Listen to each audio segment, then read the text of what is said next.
बिस्मिल्लाहिर्रहमानिर्रहीम, अस्सलाम वालेकुम। खेलों की खबरों पर तबसरों और तज्जियों से स्कोर के एक और प्रोग्राम के साथ सैयद याह्या हुसैनी आपकी खिदमत में हाजिर है। आईसीसी T20 वर्ल्ड कप के मुमकिन स्क्वाड पर गुफ्तगू करने के लिए स्टूडियो में हमारे साथ मौजूद हैं पाकिस्तान के टेस्ट फास्ट बॉलर सिकंदर बख्श साहब। आईसीसी T20 वर्ल्ड कप फरवरी मार्च में श्रीलंका और भारत में मुनक्किद होगा। पाकिस्तान को ग्रुप ए में रिवायती हरीफ भारत के साथ रखा गया है और 15 फरवरी को पाकिस्तान और भारत की क्रिकेट टीमों के दरमियान बड़ा मैच कोलंबो में मुनक्किद होगा। भारत ने सूर्या कुमार यादव की क़यादत में अपने 15 रुकनी स्क्वाड का ऐलान कर दिया है और शुभमन गिल उस टीम का हिस्सा नहीं है और उन्होंने अपनी चुप को ख़त्म किया है और उन्होंने कहा है कि जो उनके हक़ में बेहतर है वो उनके हक़ में फ़ैसला हुआ है और जहां वो खेल रहे हैं वो मुनासिब है। और दूसरी तरफ पाकिस्तान क्रिकेट बोर्ड की सिलेक्शन कमेटी ने इत्तलात किए हैं कि इब्तदाई खाका ज़रूर तैयार कर लिया है आईसीसी T20 वर्ल्ड कप के लिए, लेकिन 15 खिलाड़ी कौन होंगे अब भी इस पर पर्दा है। सिकंदर बख्श साहब हमारे साथ स्टूडियो में मौजूद हैं। वो कुछ बात कर रहे थे कि फास्ट बॉलिंग के हवाले से वो ज़रूर बात करना चाहेंगे। तो शाहीन शाह अफरीदी जो बिग बैश में गए थे और फिर अधूरा बिग बैश को छोड़कर आ गए हैं, उनके हवाले से इत्तलाती हैं कि अब उन्होंने बॉलिंग भी शुरू कर दी है हाई परफॉर्मेंस सेंटर में। तो ये अच्छी खबर है पाकिस्तान क्रिकेट के लिए। और शाहीन शाह अफरीदी ने हालिया अरसे में पाकिस्तान के लिए बड़ी उम्दा कारकर्दगी का मुजाहरा भी किया है। लेकिन बाकी फास्ट बॉलर कौन होंगे? यार देखो, सबसे पहले तो मैं नज़र में जो लड़के कोच और टीम मैनेजमेंट खिला रही है वो है साइम, फरहान और आगा। ठीक है, ये तो कंफर्म हो गए 3, राइट। उसके बाद बाबर कल के मैच में मिसिंग थे, बाबर आएंगे बीच के अंदर और फ़खर आएंगे, ये हो गए 5। फिर आपके पास हैं 3 ऑलराउंडर, नवाज़, शादाब और फ़हीम, तो ये हो गए आपके 8। ये 8 लड़के हो गए। अब एक आ गया विकेट कीपर, 9 हो गए। तो अब 2 लड़के कौन से टीम में जगह बनाते हैं, ये दैट्स वेरी इंपॉर्टेंट। मैच हुआ है उसमें जो हमारी डेथ की बॉलिंग है जो आखिरी ओवर्स कराने वाली है बहुत ही पैथेटिक हुई है। जितनी भी मतलब है कि उसने हमें डरा दिया है मुझे, जो जिस तरह की वसीम ने गेंदें की और बहुत ही 24 रन दे देना एक ही ओवर में, जबकि उनको पता था कि आखिरी ओवर है। जड़ों में मारने के बजाय उन्होंने जिस तरह की गेंदें की वो थोड़ा सा हमें कॉन्फिडेंस हमारा शेकी हो गया कि भाई कौन। तो अब मेरा सवाल यह है याया, मैं बार बार ये 2-3 पिछले प्रोग्राम में कर रहा है कि आखिरी की डेथ की बॉलिंग कौन करेगा? क्या फिट हो गए हैं तो उधर आएंगे? फिर वही बात हो जाएगी कि हारिस रऊफ़ को अगर हम बुलाते हैं तो उनके ऊपर कॉन्फिडेंस ख़राब हुआ है इसलिए कि उन्होंने जिस तरह इंडिया के खिलाफ मार खाई आखिरी ओवर में। हालांकि वो तिखे गेंद करते हैं मगर शॉर्ट ऑफ लेंथ गेंद करते हैं, तो कौन करेगा? मिर्ज़ा करेंगे। मिर्ज़ा को खैर ठीक किया, उन्होंने रेस्ट दिया, दूसरे नसीम को खिला दिया, मेरे ख्याल से सही किया। तो अब हमने देखना है कि मिर्ज़ा करेगा आखिरी ओवर, अगर शाहीन फिट होकर आ जाते हैं कि वो करेंगे आखिरी ओवर उनके साथ, तो कौन करेगा? और डिसअपॉइंट कर दिया मोहम्मद वसीम जूनियर ने, उन्होंने बड़ी अच्छी बॉल नहीं की। तो अब ये मेरे खुद समझ में नहीं आ रहा कि वर्ल्ड कप शुरू होने से पहले हमें यही नहीं पता कि आखिरी के ओवर्स कौन करेगा। तो अब ये तो माइक हैसन से कोई जाके पूछे, अगर वो बता सकें तो पता चल जाए, मगर मेरे हिसाब से तो मुझे समझ में नहीं आ रहा था।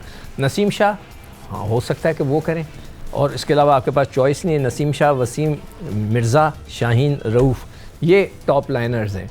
अब इनमें अलावा कोई आ जाए बीच में तो मुझे नहीं पता। आपका क्या ख्याल है? जो यहाँ पर इस वक्त आपने बनाया है, सिनेरियो आपने पेश किया है, फास्ट बॉलिंग ही इस वक्त T20 वर्ल्ड कप से पहले हमारा सबसे बड़ा इशू दिखाई दे रहा है। एक तरफ हौसला अफजा बात है, विकेट कीपर भी है यार। नहीं, विकेट कीपर को ऑलमोस्ट आप समझ लें कि तय है कि उस्मान के साथ अब मैंने जिस तरह आपको 2 जाएंगे। विकेट कीपर तीसरे वो अनाउंस करते हैं साहबजादा फरहान को, वो तो दस्ताने पहनने के लिए तैयार ही नहीं है।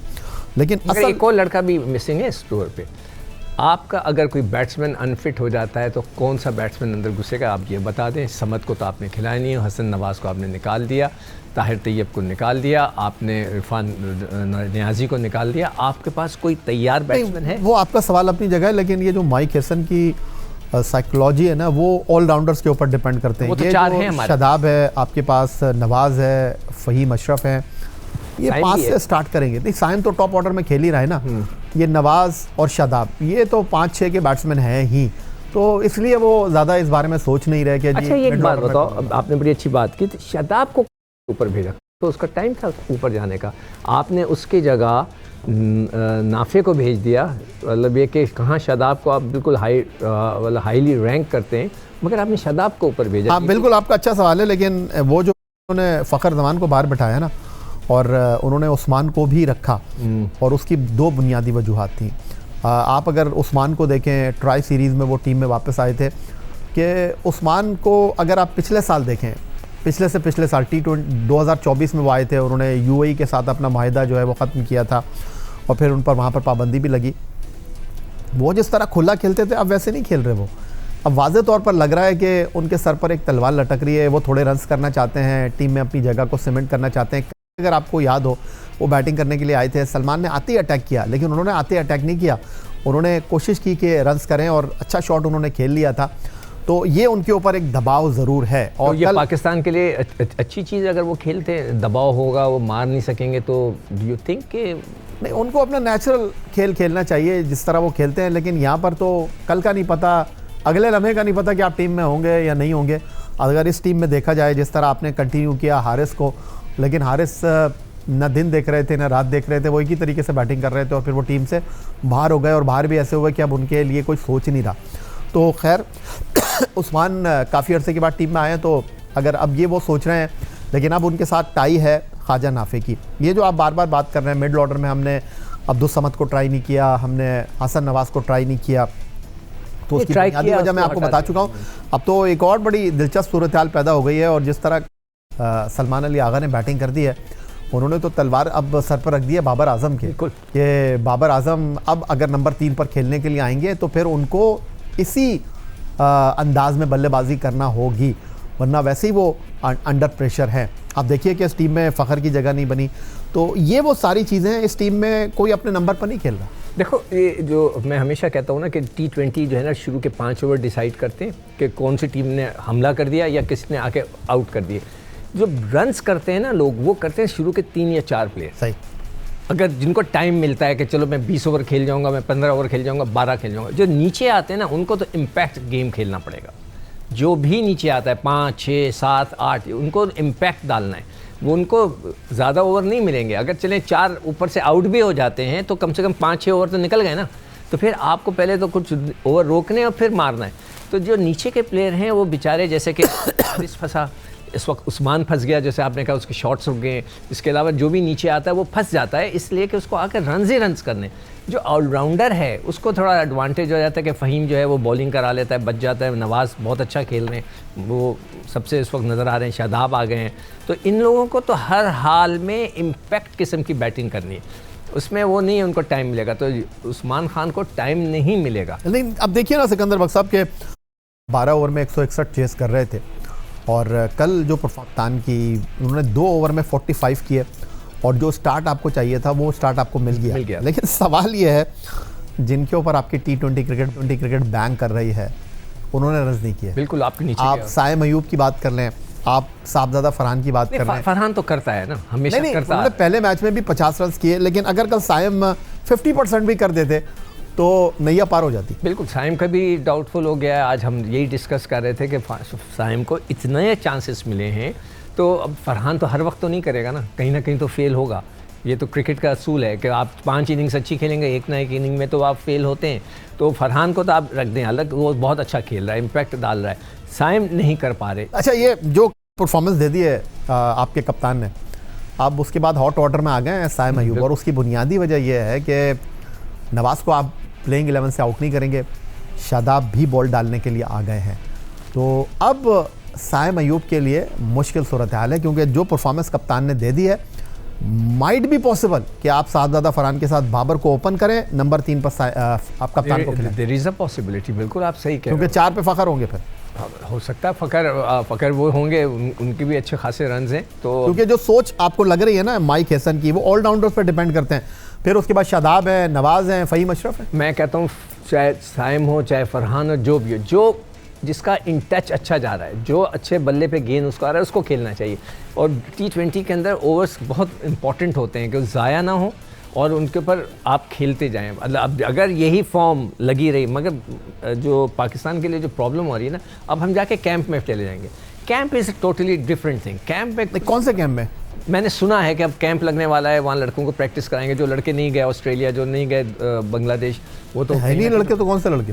कोई भी नहीं है पाकिस्तान में, तो कोई है ही नहीं। आपके लड़के ऑस्ट्रेलिया में खेल रहे हैं, जो आपके वर्ल्ड कप के मुमकिन स्क्वाड के प्लेयर हैं वो बांग्लादेश में खेल रहे हैं। एक कप्तान आपके रह गए हैं, वो प्रेसिडेंट कब खेलेंगे कराची आके? तो आई होप कि ऐसा ही हो, कैंप ना लगे, लड़कों को खेलते रहना चाहिए। देखिए मैच खेलना बहुत इंपॉर्टेंट है, जो कैंप से ज़्यादा। कैंप के अंदर ही हा होता है, आप अपने मर्ज़ी से खेल रहे होते हैं। मैच आप अपनी मर्ज़ी से नहीं खेलते, मैच आप दूसरी टीम, मुखालिफ टीम की मर्ज़ी से खेल रहे होते हैं, उनके खिलाफ खेल रहे होते हैं। तो ये बहुत बड़ा फ़र्क है कि आप बैटिंग नेट्स के अंदर कर रहे हैं, चौके छक्के मारे, हा हा हू हो रहा है, नहीं। जो टीम होती है दूसरी, जो वो आपको खिलाती है, वो बड़ा इंपॉर्टेंट होता है। तो ये देखते हैं कि इसका कितना इम्पैक्ट पड़ता है। ऑस्ट्रेलिया की जो इनिंग होगी, जो 3 मैचेस हैं ना, उसमें बड़ा हमें पता चलेगा कि माइक हैसन किस मूड से जा रहे हैं। शुरू के तो 2-4 मैच वर्ल्ड कप, मुझे कहीं ऐसा भी लगता है सिकंदर बख्श साहब, जो ऑस्ट्रेलिया के लिए आप टीम अनाउंस करेंगे ना, वो वर्ल्ड कप की टीम होगी। 90% वही होनी चाहिए, 90 बल्कि 95% वही होनी चाहिए। अब उसके बाद आप क्या चेंज करें, किसी नए बच्चे को तो नहीं ला सकते ना इस वक्त। शुरू के जो हल्के मैच हैं, जो हमारी जो ग्रुप के अंदर लोग हैं, वो तो हम निपटा देंगे, मगर उसके बाद इंडिया का मैच है और फिर उसके बाद दूसरे जो ग्रुप में जाएंगे, वहाँ से असल वर्ल्ड कप शुरू होगा। तो वेरी वेरी इंटरेस्टिंग। ऑस्ट्रेलिया की सीरीज़ है ना, वो हमें बताएगी कि हमारा मिजाज क्या है। पाकिस्तान के टेस्ट फास्ट बॉलर, इस वक्त ICC T20 world cup Sri Lanka और भारत में होने जा रहा है। पाकिस्तान के 15 खिलाड़ी कौन होंगे, अभी इसका इंतज़ार है। इस पर गुफ्तगू एक ब्रेक के बाद।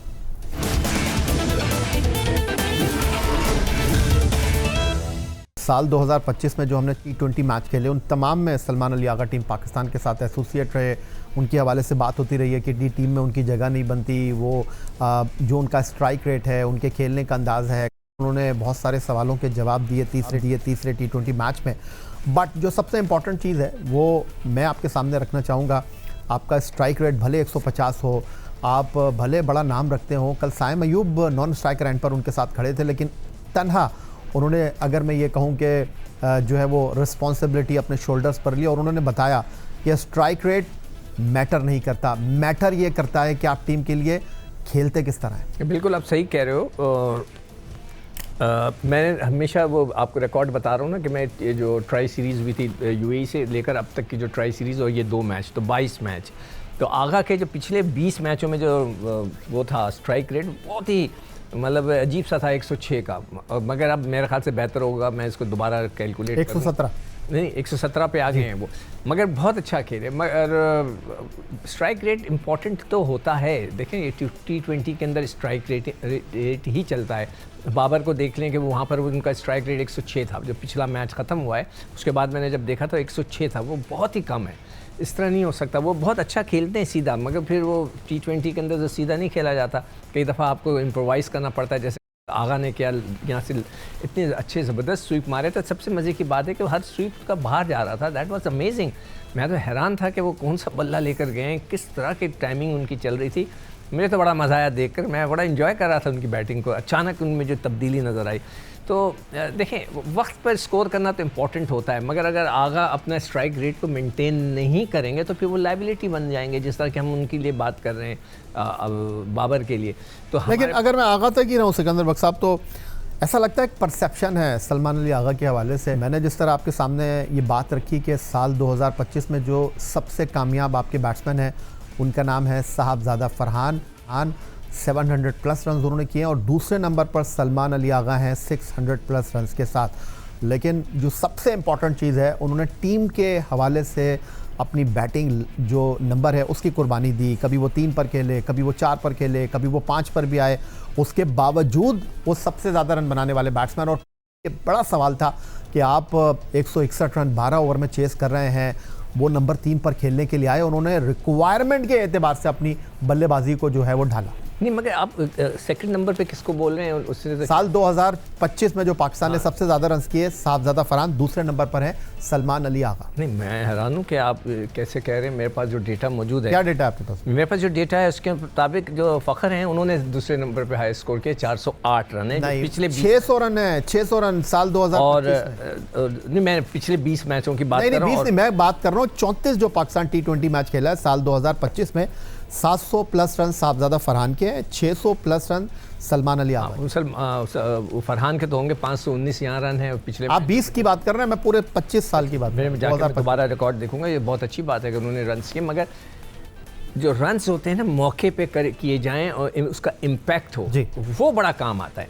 इम्पैक्ट वाले innings, जैसे कि नवाज़ आजकल खेल रहा है, वो आके कहीं ना कहीं ऐसा इम्पैक्ट डाल देते हैं कि वो आपको याद रहता है कि अरे यार इसने किया। आप कोई अच्छे से 70 रन कर दें और उसका कोई इम्पैक्ट ना है तो सारा खेल ख़राब हो जाता है। अब हारिस रऊफ़ का क्या है, वो अच्छी गेंद करते हैं मगर वक्त के पर उनको छक्के पड़ गए तो वो मज़ा नहीं आ रहा, सबके मूड ख़राब हो गए कि यार ये सो देखो वक्त के पर वो आके छक्के खाता है। बॉल अच्छी करता है, तिखी करता है, 40 से ऊपर जाता है, मगर वही है इम्पैक्ट वाली बैटिंग करना बहुत ज़रूरी है कि जिसको देखकर आप याद रखें कि यार जैसे इनिंग देखकर मुझे बड़ी हमेशा याद रखेंगे हम, यार बड़ा।